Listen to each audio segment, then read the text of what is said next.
uipendayo ya Nosim FM inakualika kwenye sherehe ya Masai Cultural Night. Njoo tusherekee utamaduni wetu na vipaji vya vijana wetu. Wasanii mashuhuri kutoka jamii ya Wamasai kama vile Nelson Ngotiek, Mosopal, Oinoti Lema na wengine wengi watawatumbuiza, na watangazaji uwapendao wa Nosim FM kama Vivian Teteya, Seno Nkaiwatei, Patrick Kiminta na Shipai Ndilai na wengine wengi watahudhuria. Kutakuwa na vyakula vya kiasili na bidhaa mbalimbali za kitamaduni. Shamra hizi zitafanyika kwenye mkahawa wa Carnival jijini Nairobi tarehe 18 mwezi huu wa Mei kuanzia saa 12 jioni hadi che. Nosim FM Masai Cultural Night. Nyote mwalikwa.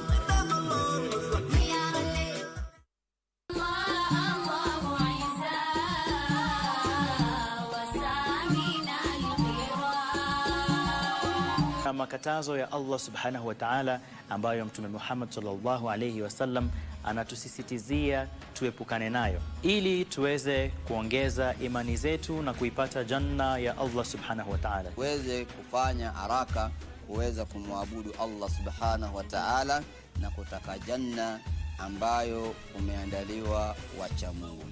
Niko, tuchomoke. Niko. Ni nini sura?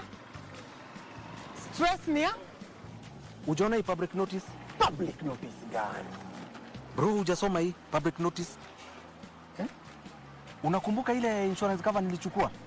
Hiyo kampuni ya bima imefungwa bana. No. Serious. Ona. Na vile niko na claim na wao. Usipanic.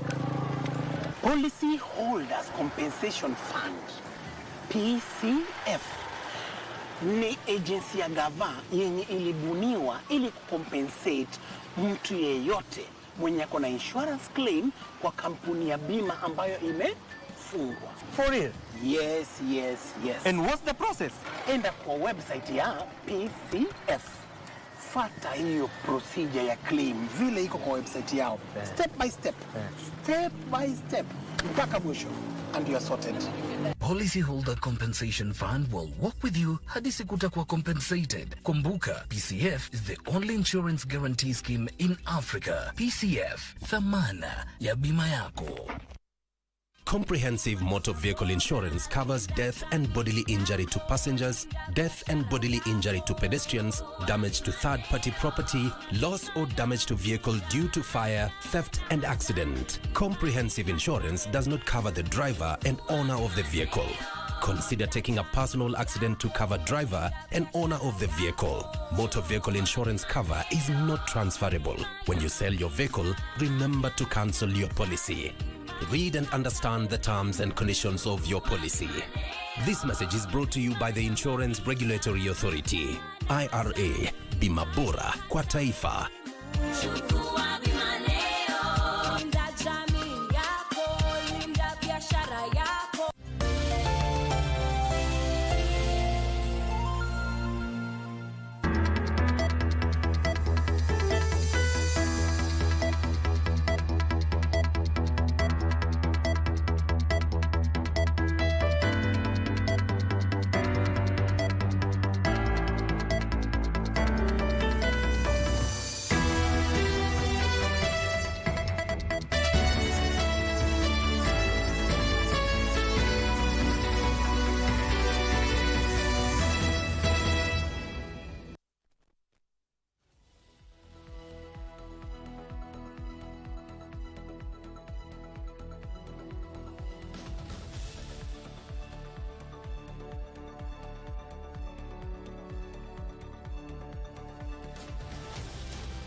Good evening. Thank you for making it KBC Channel 1.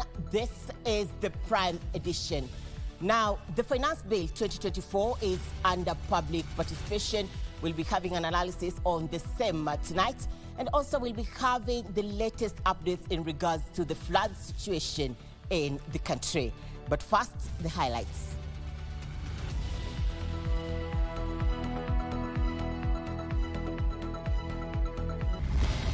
The tripartite agreement on the importation and transit of refined petroleum products through Kenya to Uganda, whose signing we've just witnessed, enables Uganda National Oil Company Limited to import refined product commodities directly from producers. For analysis, we said no. We must create prosperity in the modern way by everybody joining the money economy. Museveni meets Ruto. Landlocked Uganda to import petroleum products through Kenya's ports of Mombasa.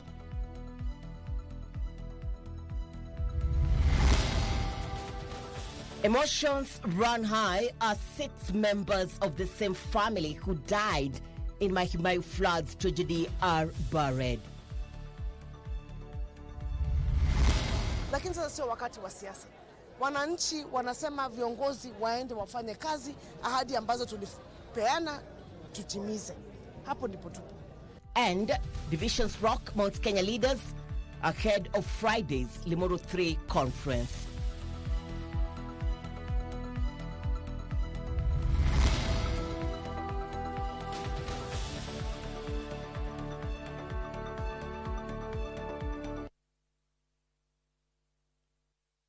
My name is Irene Muchuma Udem. On sign language interpretation this evening, we have Lucy Mwaura. Our top focus this evening, Kenya and Uganda have struck a deal which will pave way for the landlocked nation to import petroleum products through the ports of Mombasa. President William Ruto and his Uganda counterparts, who held bilateral talks at State House Nairobi Thursday, also confirmed the two countries have agreed to jointly extend the crude oil pipeline from Eldoret to Kampala in Uganda in order to facilitate trade ties between the two nations. Your Excellencies, we may take our seats. At the start of his 2-day state visit to Kenya, Uganda head of state Yoweri Museveni was Thursday hosted by his Kenyan counterpart William Ruto at State House Nairobi. Company Limited. Those signing. The two leaders witnessed the signing of several bilateral agreements meant to boost the two countries' relations. Addressing a joint press briefing, President Ruto revealed a mutual plan by Kenya and Uganda to extend the crude oil pipeline from Eldoret in Uasin Gishu County to Kampala in Uganda. The tripartite agreement on the importation and transit of refined petroleum products through Kenya to Uganda, whose signing we've just witnessed, enables Uganda National Oil Company Limited to import refined product commodities directly from producers in different jurisdictions, thus bringing to an end the challenges faced by the sector in Uganda. The two heads of state highlighted the extension of standard gauge railway from Naivasha to Malaba, Kampala and DRC. The meeting also emphasized the importance of extending, as I have said, the SGR from Naivasha to Malaba, but all the way to Kampala and DRC as an efficient and sustainable infrastructural artery for the transformation of goods. We have obliged our respective ministers to take joint urgent measures to mobilize resources for the implementation of this regional shared infrastructure and report on progress by the end of this year. The two nations also agreed to eliminate existing trade barriers hindering smooth flow of goods at border points. And therefore, all the issues around rice and juice and furniture and eggs and chicken and sugar and all the other issues are now resolved. Somebody was telling me to stop the rice from Tanzania. Why? Because I have got some inefficient rice growers in Uganda. So I said, no, I can't do that, because if I do that, I'll be committing 3 sins. Kwanza, I will stunt the Tanzanian rice grower. Kenya also lauded Uganda's endorsement of Raila Odinga for the Africa Union Commission's chair. For Prime Edition, I'm Joseph Ohungu. Emotions ran high in Longonot, Naivasha, as 6 of the 8 family members who died in the Mahimayu Dam tragedy were laid to rest. The 6, who included 4 minors, were laid to rest in Longonot Public Cemetery in a ceremony attended by Area Member of Parliament Jen Kihara, tens of survivors and residents. This as the government says 2 more people have been killed by floods over the past 24 hours, bringing to 291 the number of fatalities so far. Hundreds of mourners converged at Longonot in Naivasha to bid farewell to their loved ones whom they once related as friends and as family. Flowers and portraits were placed by the caskets in honor of the lives lost. For the family of John Mwangi and Mary Modhoni, who escaped from the floods, this marked one of the darkest periods as they lost a total of 8 members of the family. Kama masufuria ndio hatuna, kama sahi tangu tuhamishwe huko hadi sahi masufuria ndio tunaomba. Wanataka msaada, wanataka kusaidiwa ili wajisimamishe. Na sisi kama Wakenya tusaidie mahali tutaweza. 1, 2, 3. Government spokesperson, while distributing relief food to flood victims in Githurai 45, said 2 more people have died due to floods in the last 24 hours.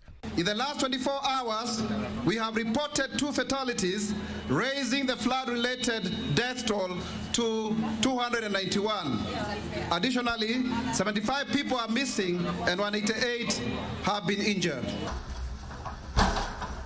Meanwhile, the search for the bodies of 3 people who are believed to be covered by sand after the landslides witnessed in Matathia area Wednesday kicked off with the county government vowing to leave no stone unturned. Kuna mpango imefanywa tayari na county commander wa polisi wakuja na sniffer dogs ndio ziweze kutusaidia kuweza kujua kabisa ni wapi ambapo kunaweza kuwa kuna watu ambao wamezikwa pale. In Homa Bay, Suba South, Member of Parliament Karoli Omondi has vowed to encourage tree planting initiatives in the area in combating effects of climate change. Karoli spoke during a memorial service of 4 victims who were killed in April flash floods in Sindo area. In particular, we want to put some crops that can earn the money, avocado, which we can export to China, mangoes and oranges. But also we want to do some bamboo. May the Lord bless you. In Narok, the clergy under the umbrella of Bishops and Pastors Association donated food and non-food stuff to Mahimayu flash flood victims in the region. Watu wengi wa ndugu na wadada kwamba bado tunaweza rudi kutembelea hapa na kuendelea kuombea, kushika mikono kwa kila hali. Division continues to rock the much anticipated Limuru 3 conference scheduled for tomorrow Friday, with a cross-section of Mount Kenya leaders pulling in different directions. This as the final preparations for the political conference reaches a fever pitch. The Limuru 3 conference was initially slated for April but was later moved to May 17th. The day is finally here with the preparations for the big day in Mount Kenya politics complete. The event will be held at Jumuiya Conference Center in Kabuku, Limuru constituency. You can see everything is ready. We are set to go for Limuru 3 tomorrow. Meeting by invitation, delegates are accredited, and therefore that's the way it shall be. As you can see ourselves, we are quite orderly. Kama wanakuja waje na wasiharibu mali ya watu, waje wakiwa na agenda. But the meeting has elicited mixed reactions, its opponents dismissing it as a hot air. Lakini sasa sio wakati wa siasa. Wananchi wanasema viongozi waende wafanye kazi, ahadi ambazo tulipeana tutimize. Hapo ndipo tupo. Wakati wa siasa utafika. Kwa hivyo ningependa kuambia hao wengine, tafadhali, hata ukisikiza huku Kirinyaga nimewauliza wakasema kazi ndio wanataka. Pia maneno ni mingi Kenya, mara tunaenda Limuru 3, mara tunaitana ingine mikutano ya usiku, mara tuna kelele huyo na tukokobanisha, mwingine atuambia tuende njia ile ingine. Hizo njia watu waende njia zao peke yao. Kwa sababu ile njia tunataka ni ya kuunganisha wa Kenya. Because if we go the one man, one shilling, one vote, that route, unless we are able to bring all the communities together, we agree on one formula. I think that thing might bring antagonism between us and other communities, and one thing we must understand. Away from the Limuru 3 conference, the debate on the one man, one vote, one shilling seems to have divided the political class right down the middle.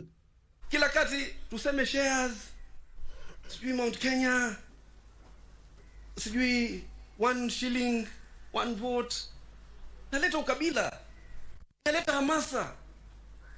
It potentially can derail the development agenda ya serikali.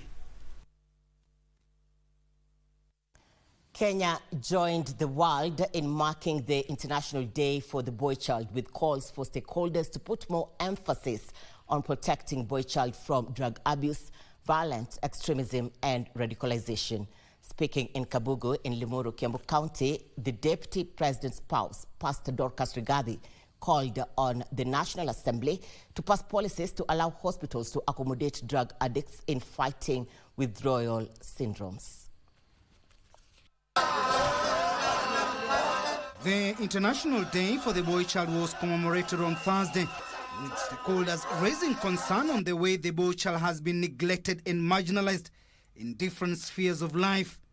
Deputy President's spouse, Pastor Dorcas Rigathi, who is a champion for boy child, challenged lawmakers to pass policies which will allow hospitals accommodate drug addicts reformists. We need to come up with better strategy and plan how we get out of this crisis.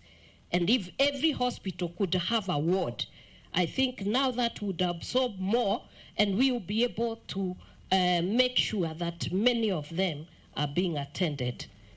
Ya pili ni kuwapatia opportunities waweze kupata kazi, kwa sababu wengi ambao unaona wako huku na wako huko kwa mitaa ni vile hawajapata kazi. Tungetaka sisi kama wajumbe tuanze kufikiria ni vipi tunaweza kusaidia wale ambao wamejitolea kupigana na vita hii ya pombe na madawa ya kulevya.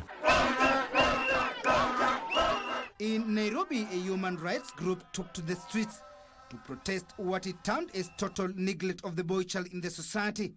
We have data that has been collected not by private entities, but by government agencies. One of them, National Gender and Equity Commission, 2016 report says that 92% of Kenyans feel the boy child is lagging behind. Kenya Prison Service, 95% of all incarcerated persons are of male gender. When you talk to Nakada, we have majority of people who abuse drugs and alcohol are boys. African Boy Child Network has further petitioned Parliament to come up with a task force whose mandate is to formulate policy to mitigate the crisis of boy child. We as mothers, we have cried. We do not know what to do with our sons. They go to school. When it comes to opportunities, that is the time the boy child is told you are a male. When we don't even have recognition of the boy child, na bado licha yake imkubalishi kuongea kuhusu issues zake, that is a very big suppression. I believe this is the high time for the boy child to rise. It's high time for even intersex boy child to be included in such forum and activities that are including men, despite of the man being amefinywa kwa kona. Timothy Kipnoso for Prime Edition.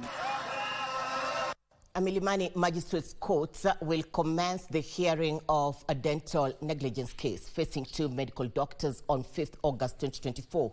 Senior Principal Magistrate Dolphina Alego directed the prosecution to ensure that all documentary evidence and exhibits are supplied to the 2 accused, Sunil Vinayak and Geoffrey Kinganga, before hearing begins. Details on this story and others in the Skulls of Justice segments. The 2 doctors, Sunil Vinayak and Geoffrey Kinganga, are accused that on 26 August 2018, at Uroden Center Hospital in Westlands, Nairobi County, did grievous harm to Michael Isaac Ocheng in a dental medical procedure which endangered his life. The duo who had been charged separately have been consolidated to ensure a speedy trial. Yeah, so that in between them, you can have compliance amongst yourself, and then we can just agree on a hearing date, so you only come back to go for a hearing date. That's okay? And a city lawyer, Ruben Abanas Kioko, has been charged for stealing a motor vehicle valued at 300,000 shillings from Moose Kenya Limited. Motor vehicle registration number KH113S, Make Hyundai, valued at 300,000 shillings, the property of Moose Kenya Limited. Is it true or not? Not true. Senior Principal Magistrate Gilbert Shikwe has ordered him to deposit $500,000 bond to secure his release.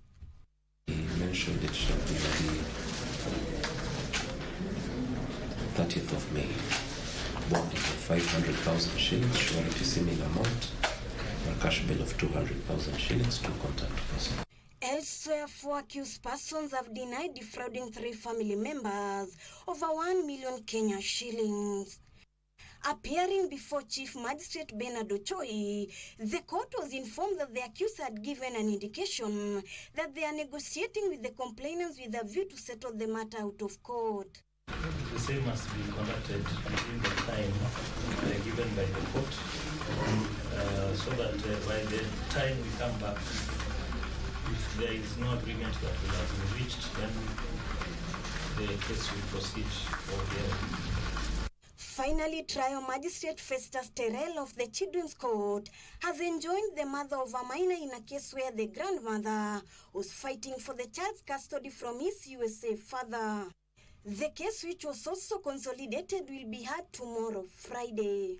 Ruth Wamboi for Prime Edition.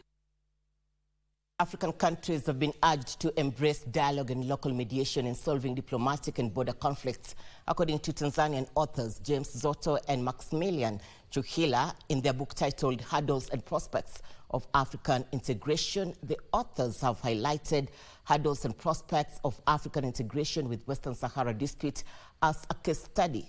According to the two authors, challenges that are hindering African integration include historical divisions, economic disparities, security concerns, and infrastructure deficits and governance complexities. What is the way forward? Our book is all about the prospects of African integration. In order to arrive to an integrated continent, we need to start small by trying to solve the internal challenges, internal problems. I gave there the example. Western Sahara is one of the challenges, but we have several of these secession movements in the continent. And to lead the dialogue, we can have a mechanism like forming a forum of formally elected heads of state and government, those who were elected,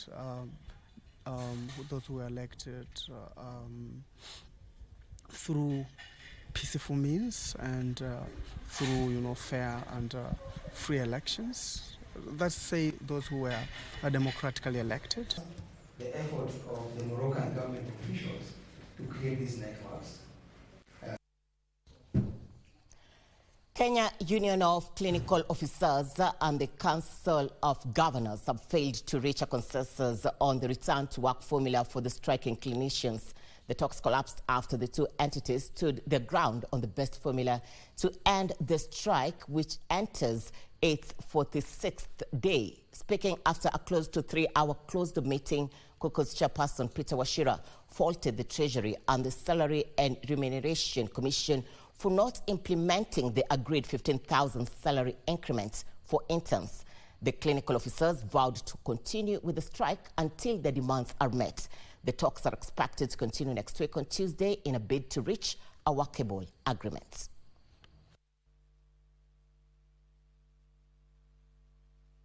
It's Kenyans who are suffering. It is Kenyans who pay the taxes that pay them, and it keeps them in those offices. So they should be able to appear.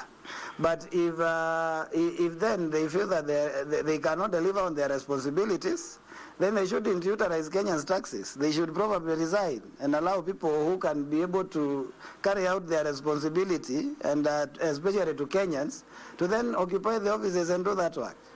We are asking for the government to prioritize the issues of health, invest properly, employ enough staff, and actually treat Kenyan and the healthcare workers equally, because that is what we are asking. Environment Cabinet Secretary Soipan Tuya and her tourism counterpart, Dr. Alfred Mtua, have initiated a tree planting exercise at the Moomoni Hills Forest in Mwingi North constituency, Kitui County.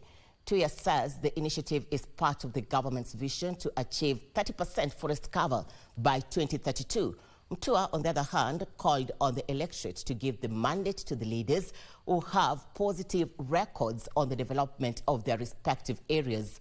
While in Momoni, Muchuma said his administration will continue to support President William Ruto's agenda on development for all. Kwa hivyo tukisema ni upanzi wa miti ni kuweza kuchunga maisha ya Wakenya, kuchunga maisha yetu, kuhakikisha ya kwamba misitu yetu inahifadhiwa ili hata mvua inapokuja kuna ule ustadi wa mchanga ambaye haitaleta mafuriko. Wakati wa kupiga kura, mnarudisha mkono kwa ule mtu amewafanyia vizuri, si ndio? Ndio kesho yake aweze kuwaongezea. Hii dume mzee mnaiambia asante, umefanya kazi nzuri, umezalisha miaka yote, lakini sasa vile unaanza kutiuka hii kazi, wacha tutafute mwingine. Glad you're watching the Prime Edition. 21 minutes past the hour. We're taking our first commercial break. We'll be back with more. Stay with us.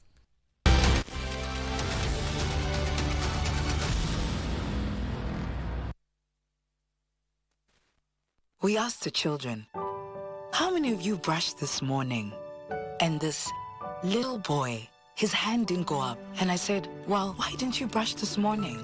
He said, my brother was using the toothbrush. If I'd waited for him, I would have been late for school. I'm sorry, I get a bit emotional when it comes to that.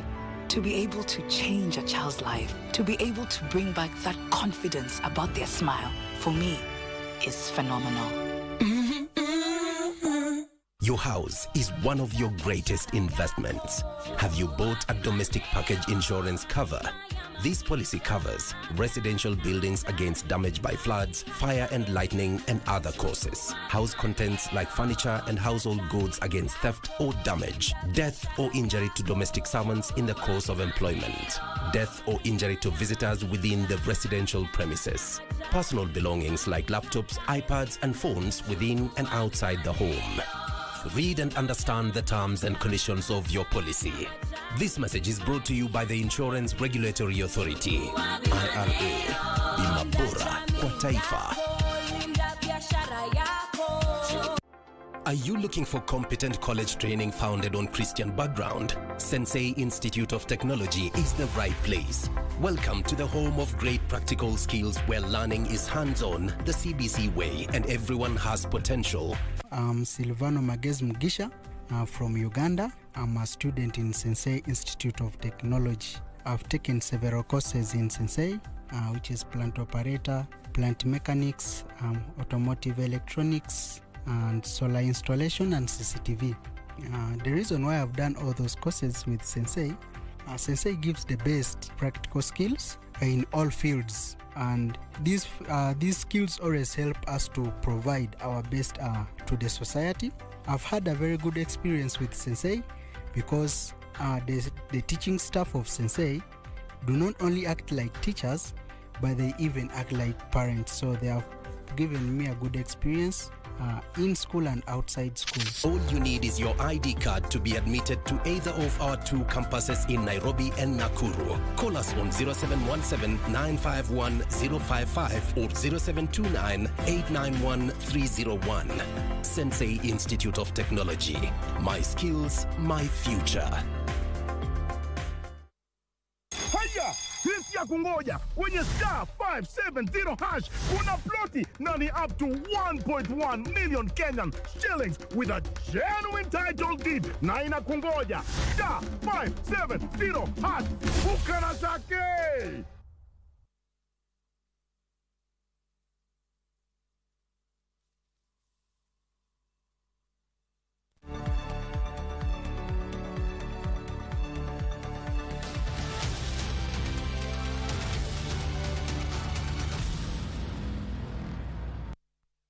Glad you're watching the Prime Edition. Now, the Finance Bill 2024 is under public participation. The expert to talk to us more on this is already in studio with us. We'll be crossing over for that in a bit. But first, let's have a look at other stories making headlines tonight. And environmentalists are calling on the relevant policy-making bodies to prioritize biodiversity conservation, which is the backbone of the country's economy. The call comes amid push for countries to implement the 2022 Kunming-Montreal Global Biodiversity Framework, which aims to halt and reverse biodiversity laws by 2030. This even as countries gear up for the 2024 UN Biodiversity Conference COP16 to be held in Colombia this year. This and more in the county's news wrap. With 6 years remaining for the country to actionalize the 2022 Kunming-Montreal Global Biodiversity Framework, plans are still underway in coming up with the country's biodiversity action plan. So if a country like Kenya delays its biodiversity action plan, that means it is creating less and less opportunities for itself to implement the global biodiversity framework. United Nations Acting Executive Secretary of the Convention on Biological Diversity, David Cooper, noted that the participating countries stands a chance to gain more that include funds to support biodiversity projects. Over the years, a lot of guidelines have been developed on various topics, and it's need checking to see whether that guidance is enough. Does it cover all the aspects of the global biodiversity framework? Still in Nairobi County, a section of junior secondary school intern teachers took to the streets to compel the government to heed the court's directive that they be absorbed on a permanent and pensionable terms. Internship remains illegal, null and void, and any teacher who shall report to school in the name of internship shall be deemed to have violated the court ruling. And number two, any threat that any TSC administration is trying to put across will be met with an equal reaction. Elsewhere in Nakuru County, a human rights activist group dubbed Diversity in Family has raised concerns over the violence and discrimination that is allegedly being hidden and normalized under the watchful eyes of religious groups in the name of protecting family institutions. We speak against the family violence that comes from men who feel that they own the bodies of women in their households and that women are less capable of providing for their families. Meanwhile, a program to register and assess over 1,000 people with physical disabilities from Teso North, Teso South, and Bunyala sub-counties in Busia County has been launched to enable them receive aid from the government. Wakati ukwenda shule, mtoto mwenye anaenda shule hawezi kwenda, lazima ubebe. Mama hapa anahitaji usaidizi na sina chochote. And a middle-aged man from Erok, Ekule, Narok County has raised an alarm over the rising insecurity in the area after he was attacked by unknown assailants on his way home.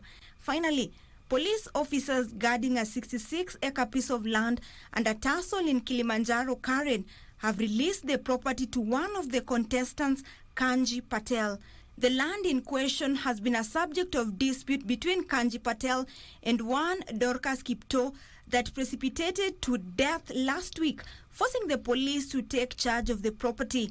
Being an agent of the plaintiff relays much gratitude and appreciation to the Kenya police who have been instrumental and helpful for gaining possession of the property.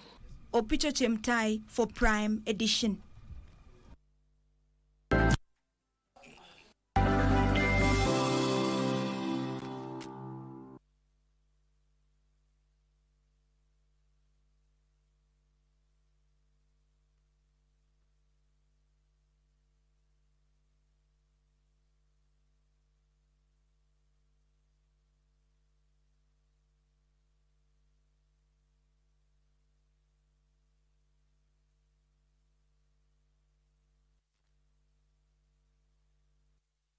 Glad you're watching the Prime Edition. Now, the Finance Bill 2024 was published by the National Assembly on the 9th of this month, giving details on government proposed tax measures for the 2024-2025 financial year. Wilson Wambia is already on set with us. He is a member from ISPAC, Public Policy and Governance Committee.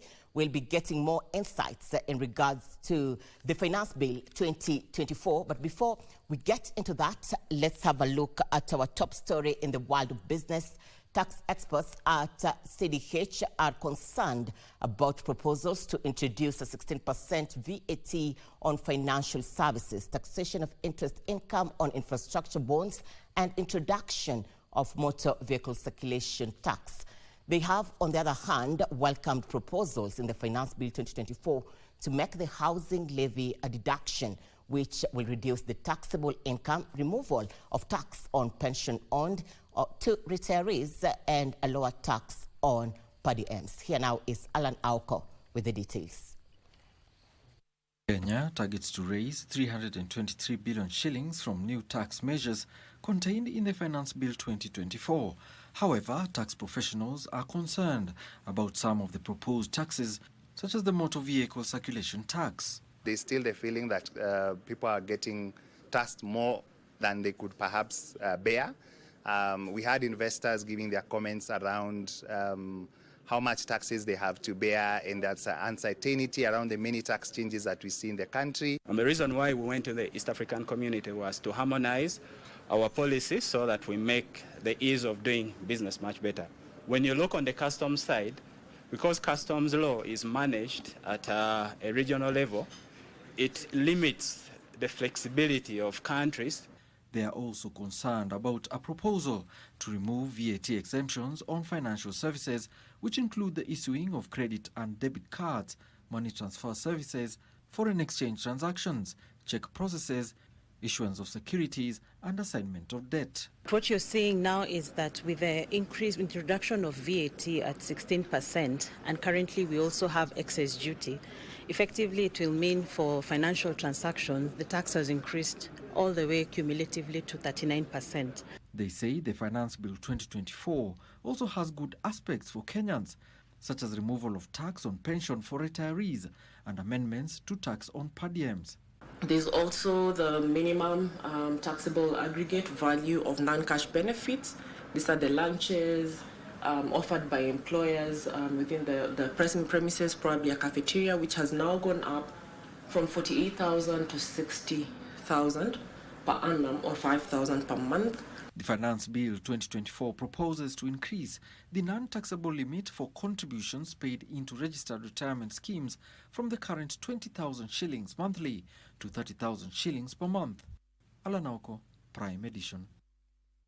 Well, tonight we are getting the analysis of the Finance Bill 2024. On set with us is Wilson Wambia, member SPAC, Public Policy and Governance Committee, to shed more light on this. Welcome on set. Thank you so much. Maybe to kick us off, what are the consequences of the proposed changes into the country's tax administration, and especially to the common mwananchi? I love that. The consequences are dire. Of course, one of the things that will happen is what you take home from your salary has reduced. But of course, if you look at the finance bill itself, the government is trying to get more revenue so that it can finance its own operations and, of course, the loans that we have that needs to be paid. But if you come to the common mwananchi, of course, you expect that it's going down. However, if you go through the bill, there are instances whereby there are very good things coming in, like those who work in the government, public sectors, or even other sectors where your per diem has been at a threshold of 2,000. The finance bill is taking it at 5% your gross salary. So I'm imagining a situation whereby the per diems were, limited to 2,000, especially those who are in the private sector. And so you cannot give more, but 5% will be something good for those who are in the private sector. But in overall, I tend to think the take-home for common mwananchi will be reduced. What are these things, the specifics that you would advise the public to look into in this proposed bill? Well, one, of course, is the increased taxes. How do you reduce your expenditures on those areas? Where VAT has gone up, what do you do to make sure that you are keeping afloat?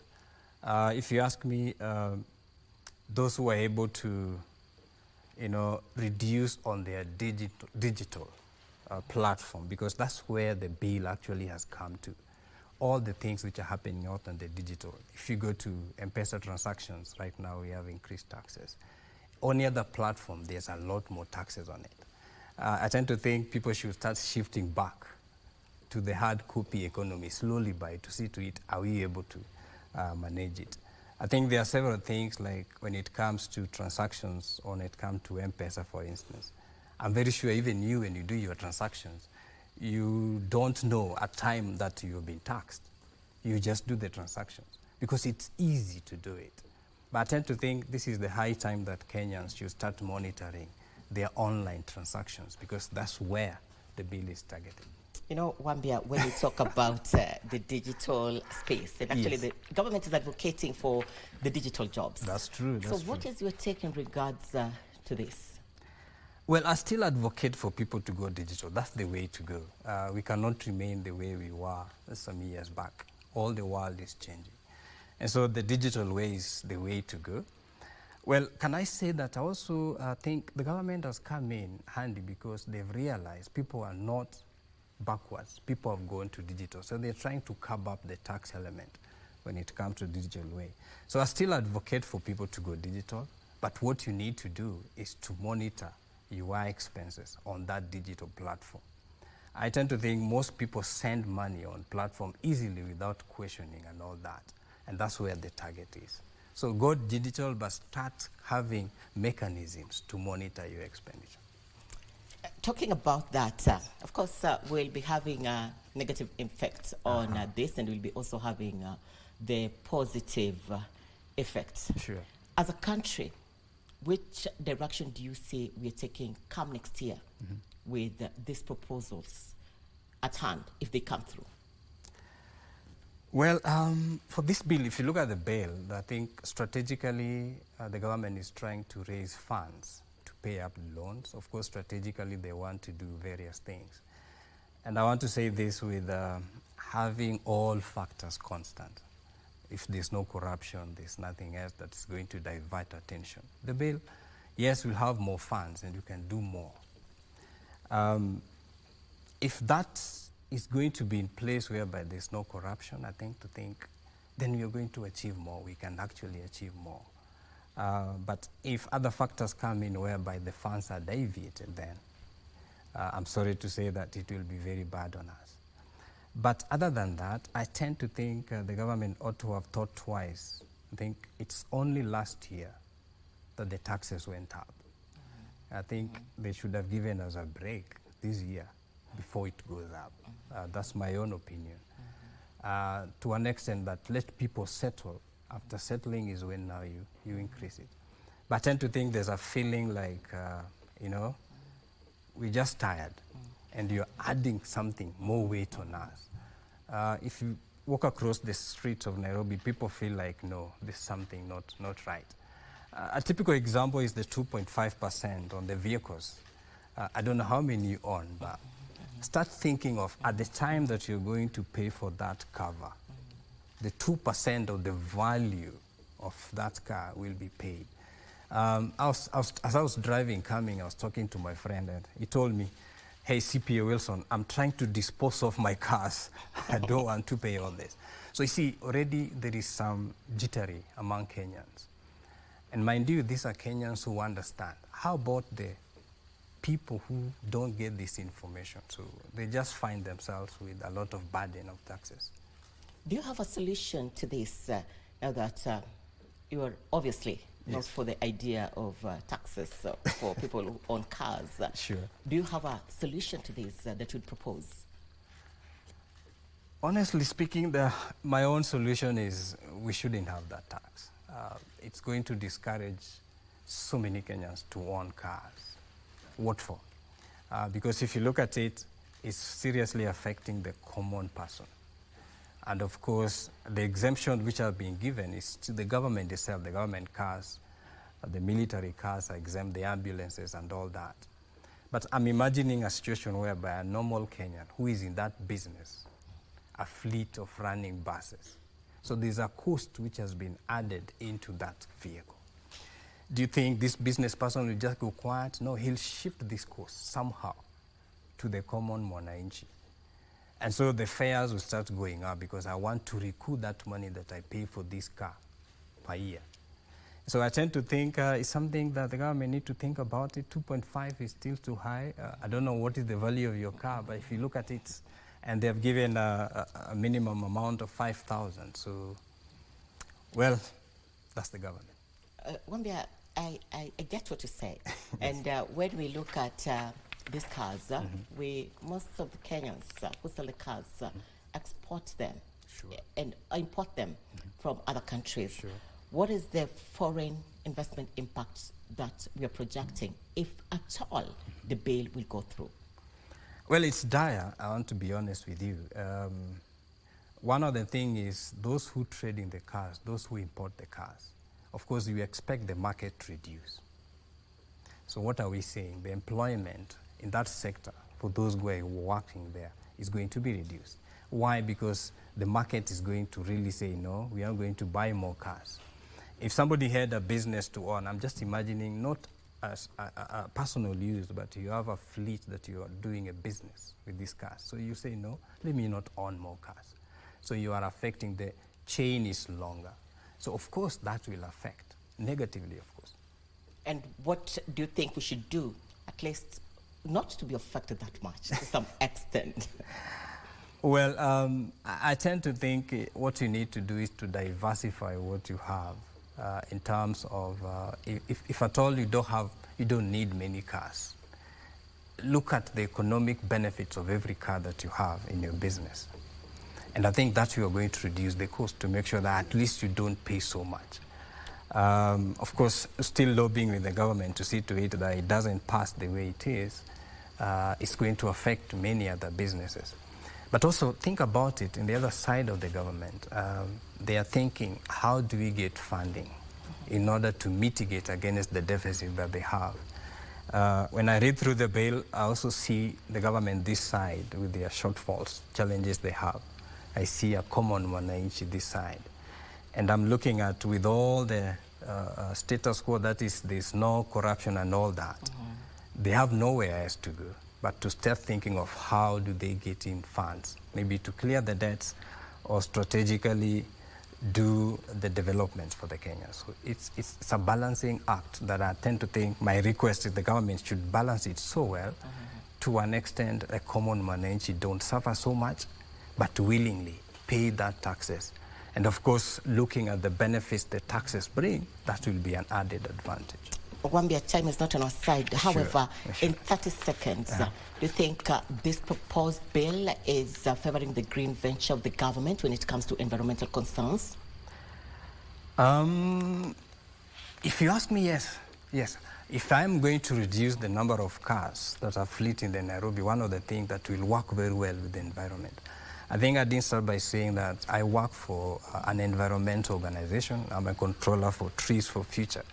And actually, we advocate for reduced emission of carbon into the atmosphere. If you look at it keenly, it will start reducing this. I mean, at the end of the day, we shouldn't be using so many cars. We should be actually pulling together and reduce that. That said, Wambia, don't go. We'll be back getting to that. Sure. Measures to reduce the cost of living are a key priority for a majority of Kenyans who offered their views about the proposed Finance Bill 2024 during a spot check by KBC Channel 1. Let's have a look.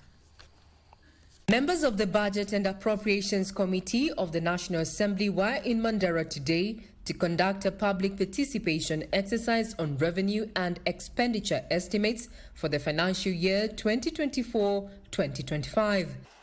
Elimu ya watoto wa Mandera, elimu ya watoto wa kule pwani, watoto wote. Kwa sababu masomo kuliko barabara ndio itapeleka Mandera County mbele. Mandera is among 20 counties nominated for the budget-making public participation forum this year. In Kisumu, kupata shilingi 60 ni kazi ngumu sana, na sasa wakiongeza ikakuwa shilingi 70. Nitatoa wapi shilingi 10 ilhali hii uchumi yetu ya Kenya iko chini sana. Members of the public are concerned about measures that directly impact on the cost of living. And now bicycle riders are not even using fuel and they'll be paying tax. How can that happen? Hiyo na haiwezekani. Kulingana na mimi, hiyo tax kuongezwa iko sawa. Juu wakiongeza tax, pia revenue itaongezeka. So revenue ikiongeza, that's how the nation will be built.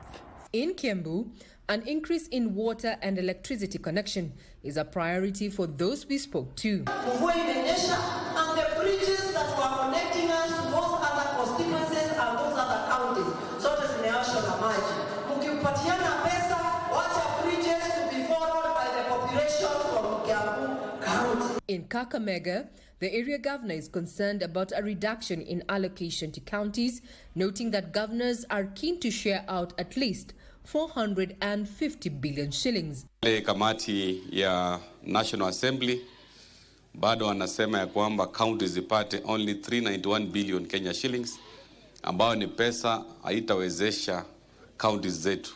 Members of the public have until the 28th of this month to offer their views. Regina Manyara reporting for Prime Edition. The views of Kenyans in regards to the proposed Finance Bill 2024. Thank you, Regina, for that bit. Wambia, what is your take? Interesting. I think you've seen some people are saying, yes, the taxes should be there, should go high. Some are crying. But I tend to think it's high time that the common people look at it objectively. What is it the government want to achieve? And how do we come in? Yes, I'm not supporting that the government should be taxing us. But I tend to think, looking at how the performance has been, especially the county governments, they need support. The issue here is county governments don't have other ways of generating revenue apart from fees and taxes. But I'm telling them, I think one of the governor who spoke, that's my governor, but they also need to look at the individual income of all the people within their counties. Are they able to? And I think that will ensure that they prioritize their development agenda for that period. I'm so sure that if you don't have funds right now, you cannot do developments you want to do.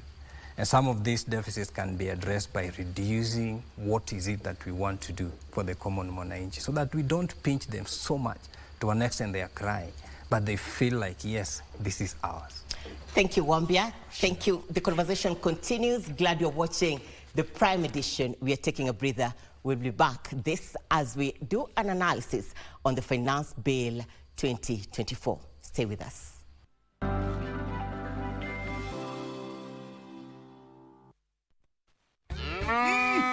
Shamba ni mbili, yako ni gani? Kwenye star 570 hash. Every 100 shillings unayotumia kwa Lucky Game inakupa 1 entry point ya kuingia kwenye drum ya draw, ambayo inakupa fursa ya kujishindia moja kati ya shamba hizi mbili. Mwisho wa April namtangaza mshindi wa shamba hili la 1.1 million Kenyan shillings, na unapata title deed yako safi. Na mwisho wa Mei namtangaza mshindi wa shamba hili la 1.1 million Kenyan shillings, lori za mawe na mchanga. Ploti ndizo hizi. Dial star 570 hash. Title deed ndio hii. Fuka na shake.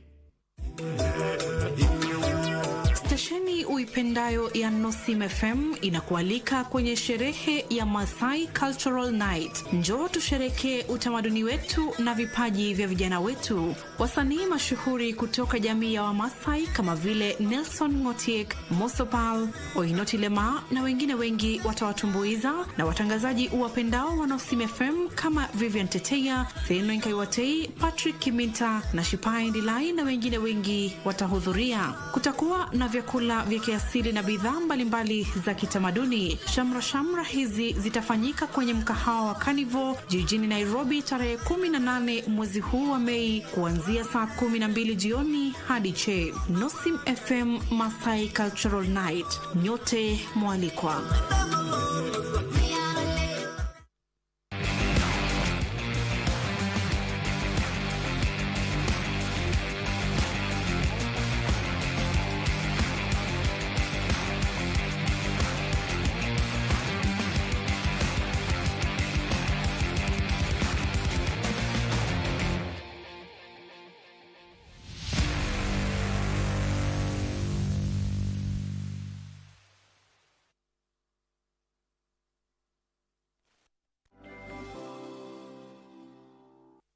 Glad you're watching the Prime Edition. Tonight, we're doing an analysis on the Finance Bill 2024. On set with us is Wilson Wambia, member, ISPAC Public Policy and Governance Committee.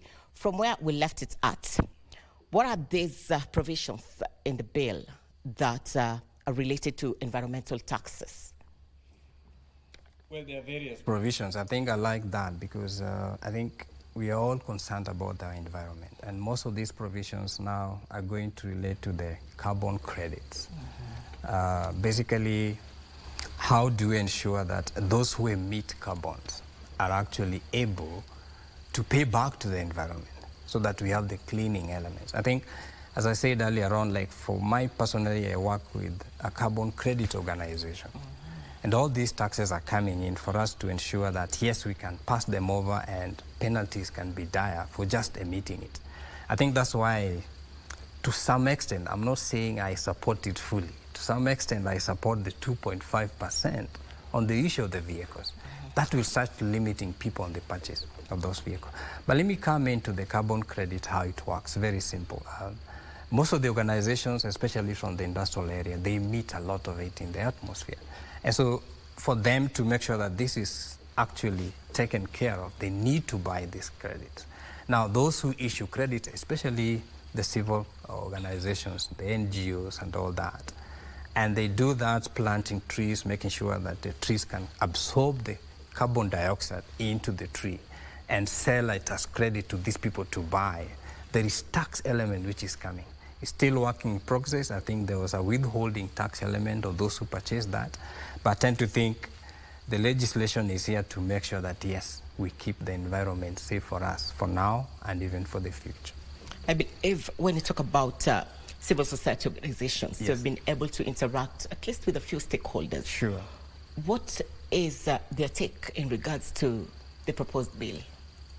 Well, it is still a discussion. It is still a discussion. Remember, in the civil society, the donors are the ones who are pulling the shots. They give you funds to implement a certain project, and as you sell these credits to the public, that funds doesn't come to you.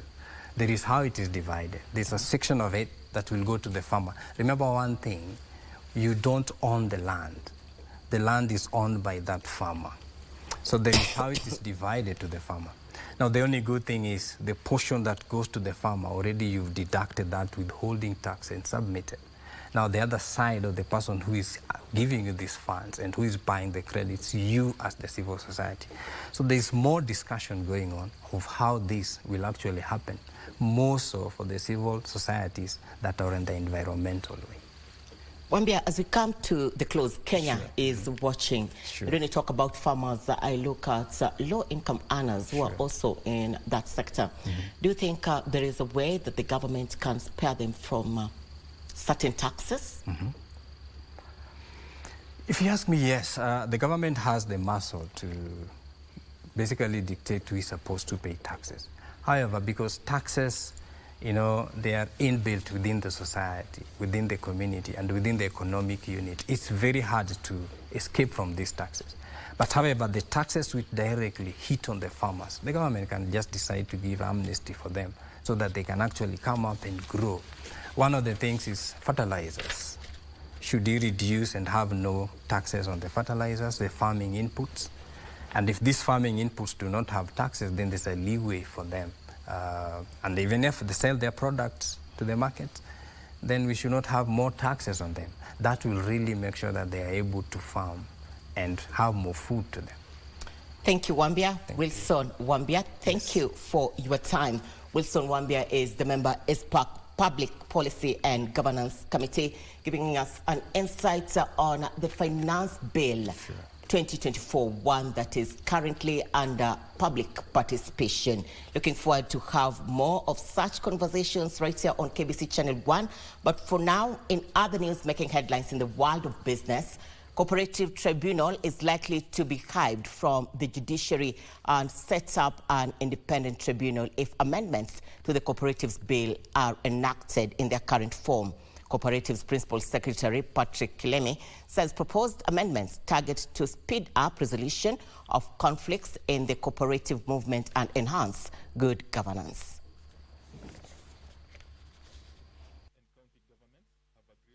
amendments to the cooperative bill that is at the second reading stage in the National Assembly. Among the agreed proposal is to have both the national and county governments jointly register SACCOs who will be segmented in different categories.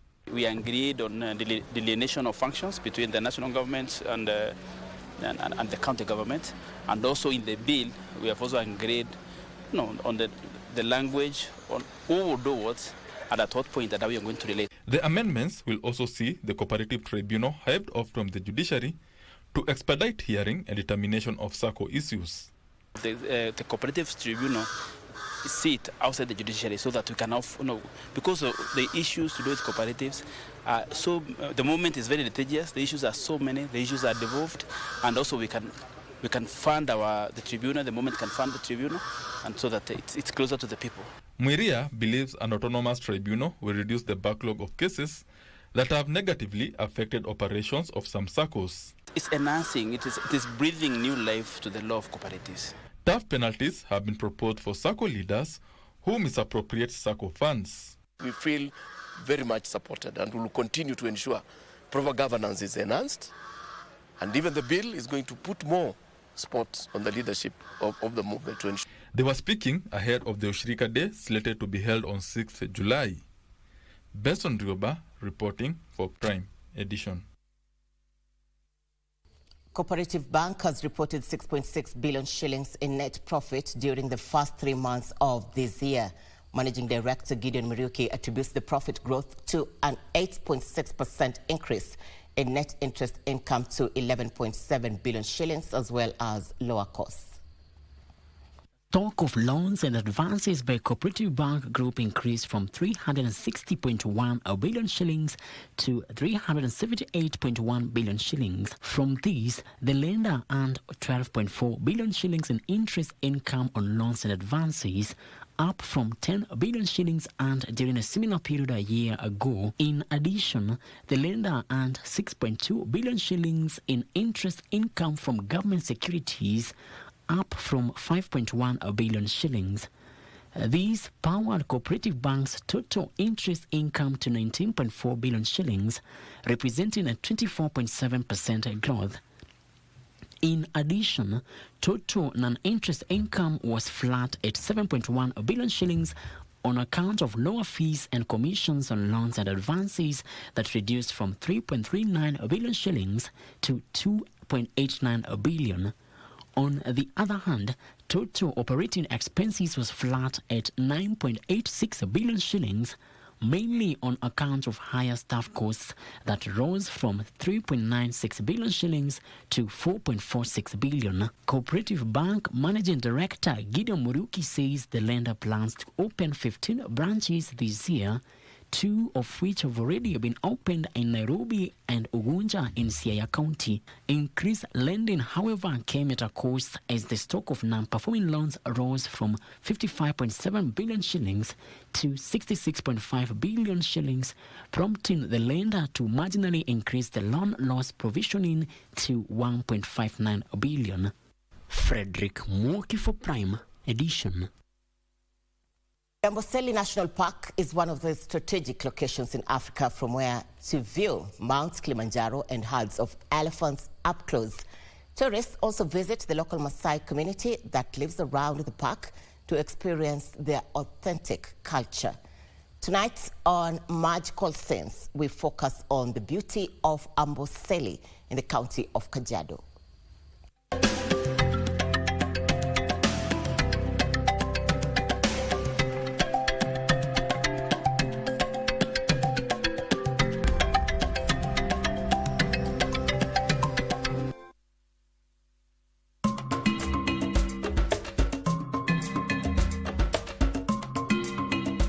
Crowned by Mount Kilimanjaro, Africa's highest peak, the Amboseli National Park is one of Kenya's most visited destinations in Kenya. The name Amboseli comes from a Maasai word meaning salty dust. Nature lovers can explore 5 different habitats while at Amboseli, from the dried up bed of Lake Amboseli, wetlands with sulfur springs, the savanna and woodlands. The park, established in 1974, has fascinating history as one of the oldest protected areas, which was established as a game reserve in 1906 before it was upgraded to the status of a national park. In 1991, the park was declared a UNESCO World Heritage Site so as to protect, preserve and conserve the unique species at the park. Nature lovers would enjoy birding, rock climbing and game. Amboseli National Park is a small park covering 392 square kilometers. Amboseli National Park is very beautiful because of the wildlife which is present within the park. Within the park we have over 56 mammals which can be seen from time to time. And we also have all except one when we talk about the big five. We have the lions, we have the leopards, we have the cheetahs, we have the buffaloes, all can be seen in the park at any given time. And so apart from that, Amboseli is also known as the home of African elephants because of the number of elephants which are residing within the park. And so it is only within Amboseli where you are able to see a large herds of elephants at any one given time. The park hosts the highest number of elephants in Kenya at 12,000. The notable features of the African elephants are their large ears, which radiates heat. The elephants of Amboseli love grazing along the shores of Lake Amboseli, creating spectacle especially during the early morning hours and late in the evenings. Poaching has been brought to a stop. There's no more poaching within the ecosystem or even within the park. And any other factors, the factors which were affecting the population of elephants, I would say now the elephants are thriving very well within the park and even outside because the threats have been eliminated. The Amboseli National Park also hosts at least 450 bird species and several other wild animals.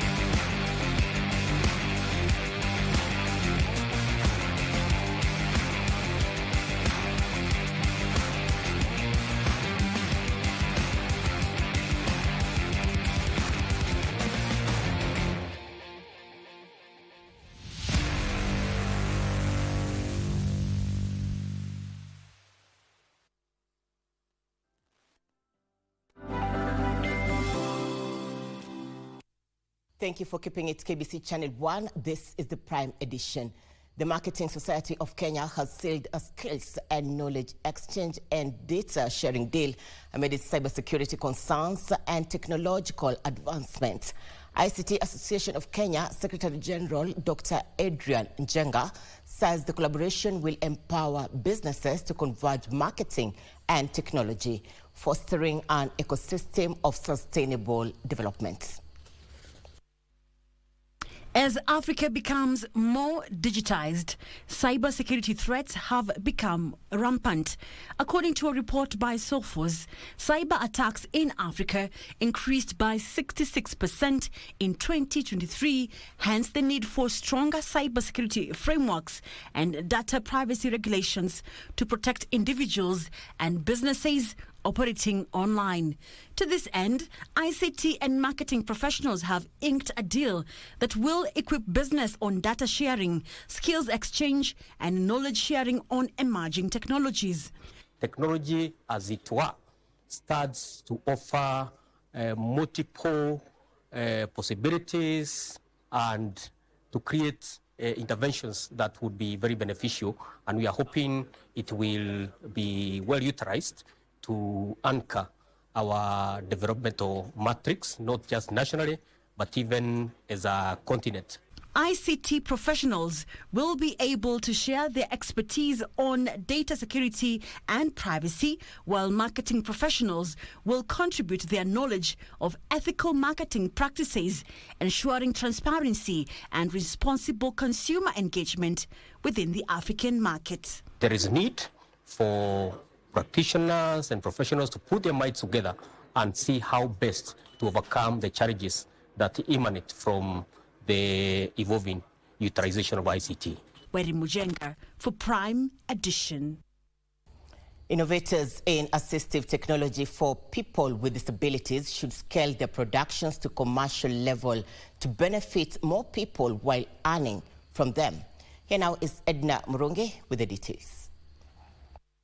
Assistive technology enables and promotes inclusion and participation, especially for persons with disability, aging population, and people with non-communicable diseases. The primary purpose of assistive products is to maintain or improve an individual's functioning and independence, thereby promoting their well-being. However, AT4D founder Brian Chura believes the assistive technology field remains hugely untapped. He says assistive technology has the ability to create thousands of jobs in Kenya and positively impact the economy. Speakers stressed on the need to ensure that the facilities for training are suitable for persons with disabilities, as well as create a space for them to access information about jobs and other opportunities once they leave school. In Africa, we have NGOs that give these products for free, and you have individuals that sell the same products for free. The products are not assessed, and so now if you are being given the same product, ideally you'll choose the cheaper option, or the free option. Ideally that's what I will do. I will choose the cheaper option. But if this product is adding value to me, I'd obviously pay for it. And that's what the study that we did with Enable said. They underscored the need to match skills of candidates with the current job markets. Edna Murungi for Prime Edition. Reduced consumer spending and currency volatility are some of the issues triggering business distress in Kenya. This is according to the 2024 Deloitte Restructuring Survey that underscores the need for businesses to identify distress early so as to institute corrective measures. Deloitte Restructuring Survey found that the manufacturing, real estate and consumer product sectors remained at risk due to the effects of ongoing geopolitical tensions, limiting cash flows required to sustain their businesses. The survey therefore underscored the need for companies to create operational restructuring programs within their organizations that will better compete in increasingly challenging markets. Operational restructurings maximize shareholder value. So that's our first finding, and in fact this is a finding from across the continent. We wanted to shine a spotlight on operational restructurings. How do we make them work? How do we deliver value for stakeholders? Additionally, lenders were challenged to diligently monitor their portfolios and opt for interventions that avoid liquidations. At that point, you can afford the advisors to come in and tell you, should you ever run into headwinds, this is going to be your action plan. This is where you're going to start. This is the information you need. These are the people you call. This is, kind of a plan. And you have to prepare for that turbulence before you hit it. According to the report, informal turnaround and restructuring mechanisms, whether operational, advisor-led, or management-led, offer the best returns to unsecured creditors. Ndutamokami for Prime Edition. Now, every technology changeover opens a window of business opportunity, as demonstrated tonight in our weekly segment feature, The Young and Industrious. It is a story about Sospita Kimani, a graduate teacher turned businessman who is making a living out of replacing the old motor vehicle registration number plates with the new plates as required by the National Transport and Safety Authority.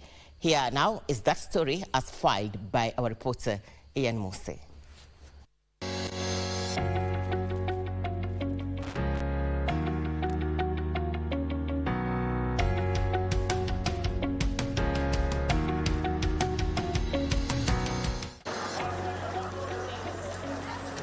This dusty path off the Ngong Road adjacent to the NTSA headquarters in Kenya's capital, Nairobi, is not a parking lot.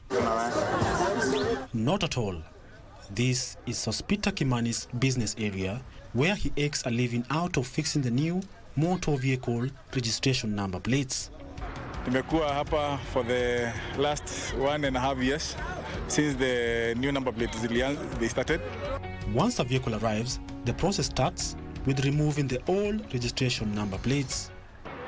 These customers who are the clients, wenye wanatoka huko wanakuja hapa NTSA kuchukua namba zao, huwa tunawafungulia magari zao na pia huwa tunawafitia na sometimes tunawauzia mwenye anataka kuuziwa plate holders tunawauzia.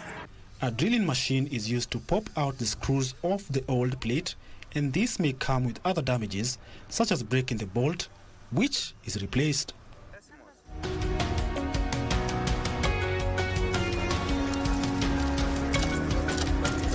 The new plates are fixed on a plate holder and drilled with a riveting gun before being mounted onto the vehicle. Some reflective plates may need to be cut into two in order to fit appropriately on the car, a service that Kimani and his team offer effortlessly. Hatutegemei kwenda maofisi. Hatutegemei kwenda kuandikwa makampuni kubwa kubwa, hapana. Sisi tunajua hii kazi ya kujituma. That's why tuko hapa na tumejituma vilivyo. Kama sisi vijana zote wako hapa. Wamasai wameachana ng'ombe, wamekuja hapa. Juu hii kazi inalipa. Ni ukweli. Wakisiwa wako hapa. Kabila wote wako hapa. Hakuna kabila hako hapa. Hata Wakaba. Sisi wote tuko hapa tufanye hii kazi na hii kazi inalipa na kujituma ndio form. To have the new registration number plates fixed, a customer pays Kimani and his team between 500 to 1,500 shillings, depending on the amount of work involved. Pesa pia is reasonable what they're charging. I paid only 1,500 for my aluminium packed number plates with riveting, 300, which is fair. Wanapata chakula. To acquire the new set of number plates from the NTSA, each motorist pays 3,050 shillings to the government. However, clients with multiple vehicles says there is need for the government to allow enough changeover time from the old to new plates. Well, we can say they are hustling in a positive way. Here it is. Now waendelee, and I think that NTSA should not close it quickly. Let the cars be registered. It's a good thing. It's a revenue earner anyway. So it's good for them, and it falls down revenue to the young boys hapa. Wanajaribu wanajikaza. It's good. Kimani acknowledges the number of customers may be low from time to time, but his team has created ways to cope with the challenge. The outcome ya customers imekuwa kidogo, but the moment messages imetumwa hatupatangi time ya kupumzika. Even now you can see my boys are busy here. Hakuna mtu anapumzika.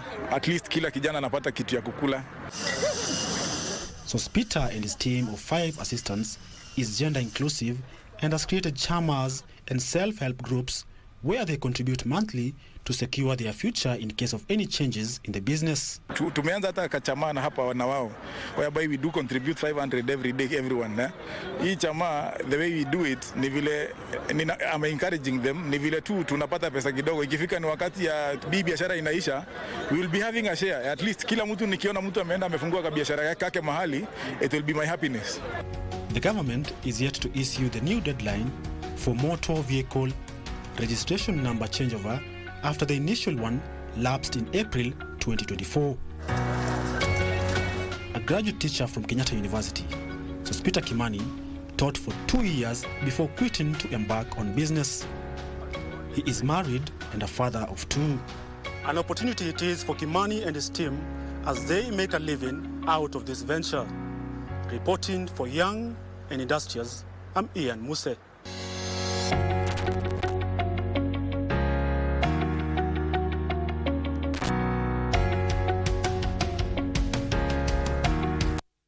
The Young and Industrious. Thank you, Ian, for that piece.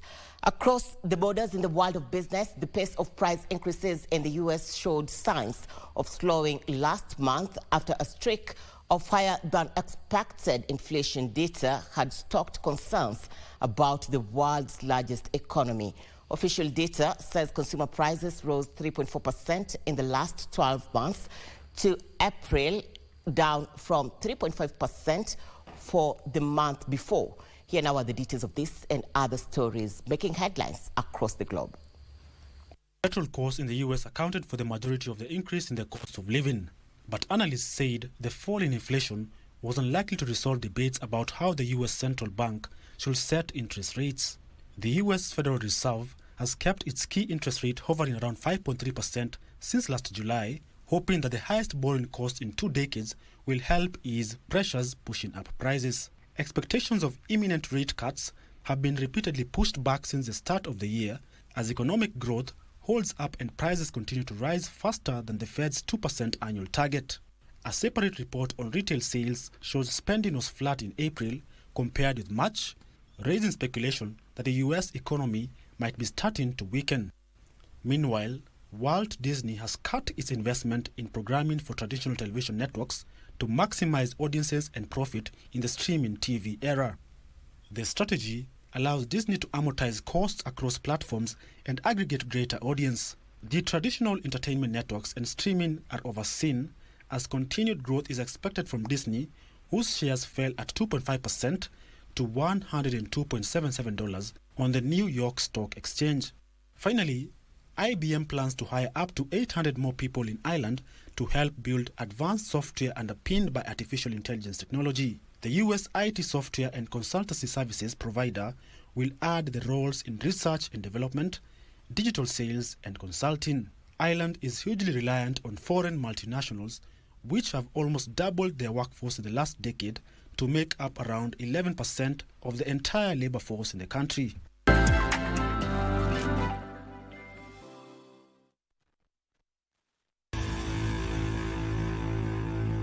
Sports News is brought to you by Mozart Bet.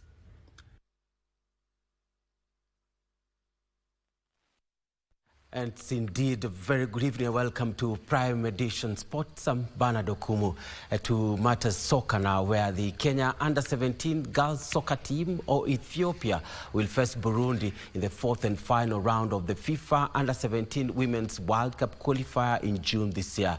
Now Burundi sailed through after they beat Djibouti 25-0 on aggregate in the return leg of the 3rd round, which was played in Ethiopia. Kenya also hopes to advance against Ethiopia this Sunday at Ulinzi Complex. Djibouti had lost 18-0 during the first leg at home and could not overturn the deficit, succumbing to a 7-0 second leg loss in Bujumbura on Wednesday to bow out 25-0 on aggregate.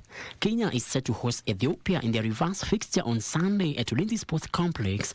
After a goalless draw in Addis Ababa last Friday, the winner will advance to the final round of the qualifiers, consisting of 6 teams contesting for 3 slots allocated for Africa at the FIFA Under-17 Women's World Cup final. Kwa rahisi hivyo tu ndo naweza sema. Tunawakaribisha kwetu wakuje, tutakuwa kwa mchanga yetu, haitakuwa tough.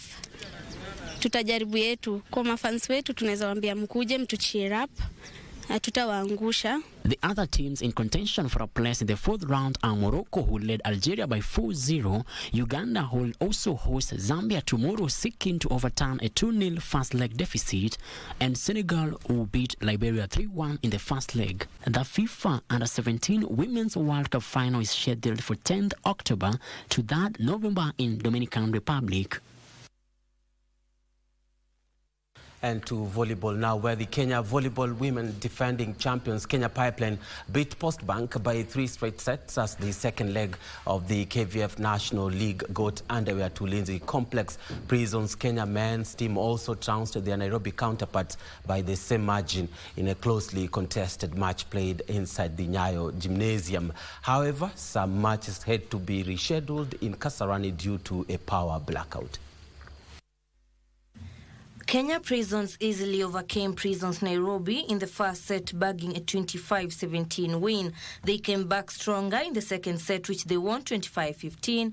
Kenya Prisons then bagged the third set, 25-13, to walk away with maximum points. Yeah, so excited for a win today. We are still focusing for the next matches, which are very important for us. We are supposed to win all the matches if possible. In other matches, KPMN also defeated Western Prisons by 3 straight sets of 25-12, 25-22 and 25-14, while Maranatha were no match to Kenya Army, who thrashed them 25-7, 25-15 and 25-11 at the Ulinzi Sports Complex. In the women's matches, defending champions Kenya Pipeline overcame Post Bank by 3 straight sets of 25-19, 25-19 and 25-17 at the complex too.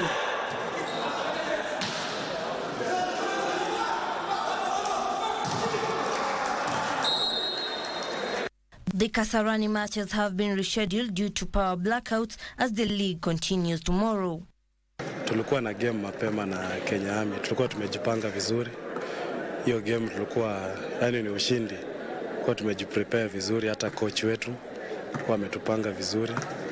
Kwa kweli tungeshinda, lakini kulingana na mambo ya hapa na pale, stima kupotea kidogo, imetushukisha morale. Faith Akinyi for Prime Edition. And football stakeholders are calling for concerted efforts to unlock the administration impasse in the country. The stakeholders are led by Extreme Sports CEO Hussein Mohammed urged for prudence so as to resolve the matter and allow the holding of impending national football elections later this year. Now, Kenya risked sanctions from the World Football Governing Body FIFA if the impasse persists. The stakeholders have warned an annual general meeting, AGM, which was scheduled to set the dates for the national elections, was halted following an injunction from a court of law. They hailed the recent move by the National Olympic Committee of Kenya, NOC, to convene a consultative forum, bring together several football administrators and stakeholders with an aim of unlocking the impasse. Kenya, together with Tanzania and Uganda, were on the bid to host the 2027 Africa Cup of Nations, and preparations for hosting of the biennial championship has begun in earnest, with Kenya launching the construction of Talanta City Sports Stadium in March. We take this opportunity to thank the chairman of National Olympics Committee of Kenya, NOC, Dr. Paul Tergat, for taking the initiative to convene a football stakeholders roundtable with the aim of finding a breakthrough to this impasse. Further afield, Chelsea boosted their European qualification hopes with a 2-1 win at Brighton. Meanwhile, Manchester United beat Newcastle United 3-2 in a thrilling encounter at Old Trafford. Cole Palmer's brilliant season with Chelsea continued after scoring his 22nd goal of the season in the 34th minute. The visitors added. Meanwhile, Manchester United beat Newcastle United 3-2 at Old Trafford. Kobe Mino scored the first goal for Red Devils in the 31st minute before Anthony Gordon equalized for Newcastle in the late first half. Amad Diallo and Rasmus Haaland goals consolidated Manchester's lead in the second half before Lewis Hall. Remember that you can catch all this and other stories on our website, www.kbc.co.k, including Juventus winning their 15th Coppa Italia by beating Atalanta 1-0. And also earlier today, Gor Mahia did draw 0-0 with KCB in a sole Kenya Premier League match played. Thank you so much for watching. I'm Bernardo Kumu, back to Irene Muchuma to bring the cap on today's edition of The Bulletin. Thank you so much and have a good night.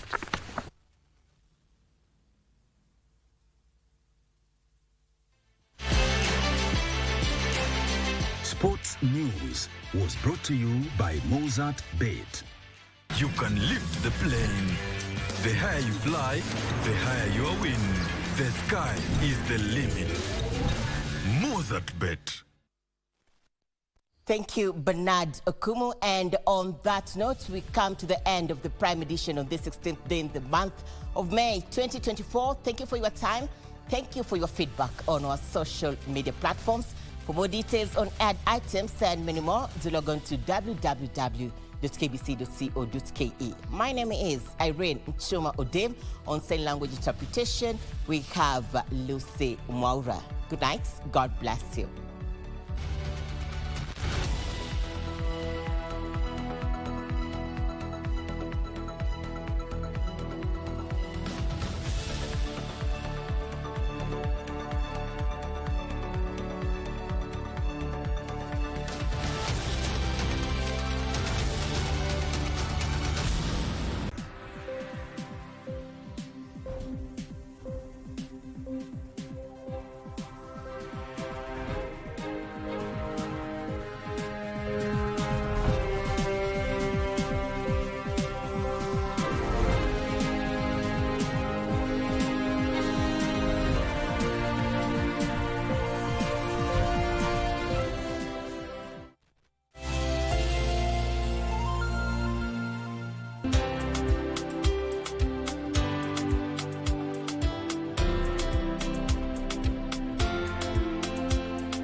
Watch the Mozartbet Cup as teams from both the top tier and low tier battle for the ultimate prize of representing the country in Africa's CAF Confederations Cup. Catch all the action live and exclusive on KBC Channel 1, beginning with a round of 16 matches, the quarter-final, semi-final, and the final.